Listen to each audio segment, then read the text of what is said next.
We give life to dead walls. I was invited to a celestial church to come and display some wonders. Now watch what this world will turn to. When I get to the church, they say, "What, daughter? I know what you can do best. I want you to beautify this church for me with a coconut design." Then I said, "No problem. Now keep watching." In a celestial church, the coconut is one of the most spiritual important natural elements used during worship, sanctification and deliverance.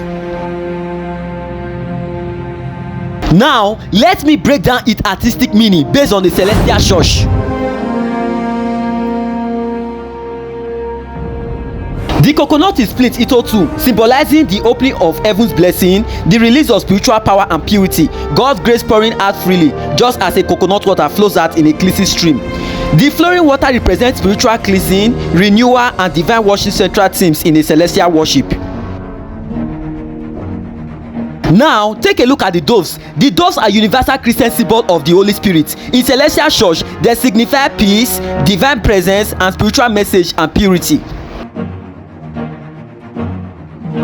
Now take a look at this video very well. You can see a small island inside the coconut. The small island inside the coconut points to heavenly paradise, peace and spiritual rest, and a place of divine encounter. In celestial teaching, the worship environment is considered a representation of heaven on earth, and this artwork reinforces that heavenly atmosphere. Now take a look at the glowing light above the artwork. It symbolizes God's glory, illumination and revelation. It reflects the celestial belief that God's presence brings light, healing and spiritual clarity.